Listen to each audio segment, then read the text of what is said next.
Hi, Thomas Milone here, and I'm very happy to be sitting with a final prototype. I just want to briefly touch upon the achievements that we've made with this project, particularly the electronic circuit.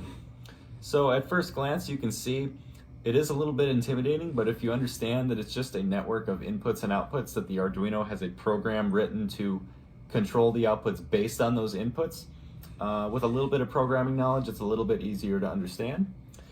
So basically, it allowed us to improve our programming skills. So we were able to tell the Arduino to read the inputs from the buttons and then output a value to the step dispense functions of the driver modules, which would then tell the stepper motors how much to turn, which would then move this plunger up or down, whatever that desired amount is.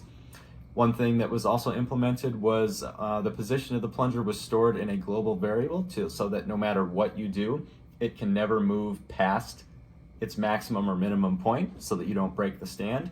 And the memory of that variable is also saved in the Arduino's built-in EEPROM so that when you unplug and plug power back into the Arduino, it still remembers its position. So it was a very fun project, and we're very happy to have constructed this. Hi, Andrew Linhart here, and here we are at the end of a full year of senior design, and what a year it's been. I want to quickly talk about I'd say my major contribution, especially this last half of the semester for our dispenser. I worked on the AutoCAD design of the stand and all the physical components, and I was able to get that 3D printed for our guys on campus. That was a good learning experience.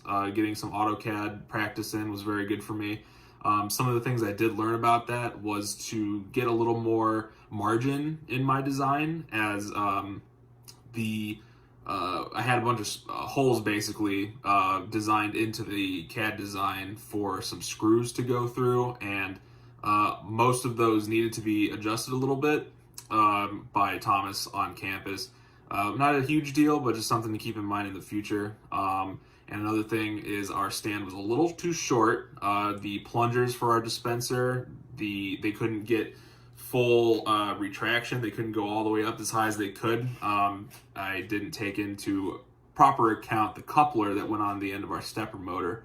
But overall, I'd say the stand design and the dispenser as a whole is a resounding success. We're super happy with it. And yeah, it's been a great year. Thanks.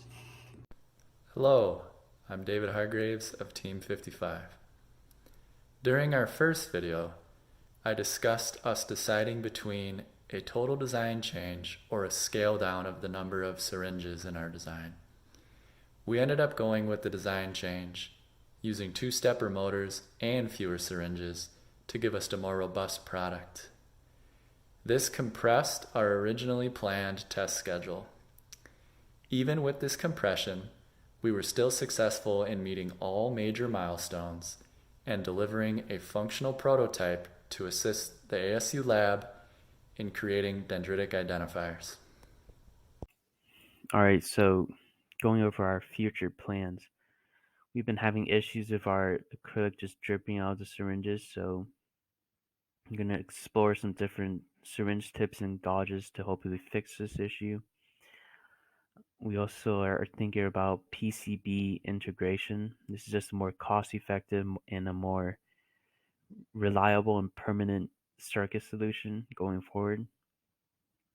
We're also thinking about mobile application support.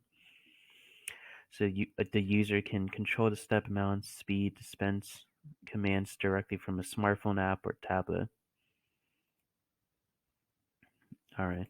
So to wrap things up, from when we first started 8 or 9 months ago, we certainly have came a long way. We've learned a ton of new skills and information. We overcame as a hybrid team and not knowing each other beforehand, and we were able to come together and create a final project that we are proud of and that we can hand over to Professor Kaziki and his research team. So overall, it was a really great experience. I'm glad that I was able to be a part of it.